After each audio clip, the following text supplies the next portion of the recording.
Hi, my name is Bonnie Mays, and I'm a research consultant from Stanford Marketing Researches of America. I was hired by Mr. Hudson of Big Lots. He is the CEO, and I was to research on China, the business foreign affairs between China and the United States. The research was designed to analyze and research the direct and indirect ways to do business with China. Especially, the research study seeks answers to these questions.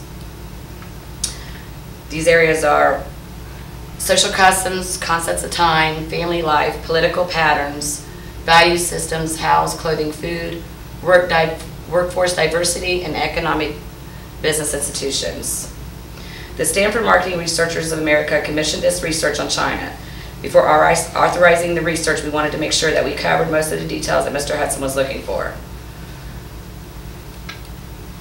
For those who are unfamiliar with China, it is in the eastern Asia bordering the East China Sea, Korea Bay, Yellow Sea, between North Korea and Vietnam, and the capital is Beijing. China imports and exports goods to and from the United States and deals with our countries also. The United States joined trade with China in 2001. The original goal for the United States was getting companies in the United States to sell and distribute products made by American workers on American soil without being forced to relocate manufacturing to China. They would be able to export products without exporting jobs. So far, this has worked for both China and the United States. Most Republicans and Democrats knew this would be a boon for America. The Chinese and Americans are very different and have different customs. Through this research, we will be able to see these differences and what the best ways to take care of business. In dealing with Chinese, it is important to learn Chinese well and understand the Chinese culture.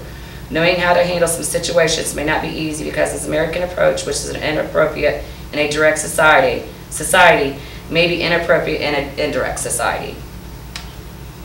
The first thing we're going to talk about is social customs. Do not assume that the Chinese customs are like Japanese customs. The two countries are very different, and Chinese are very insulted when you assume their cultures are like the Japanese culture. Chinese often stare at foreigners. In China, it is considered rude to call someone by their name. You call them by their family name unless you have no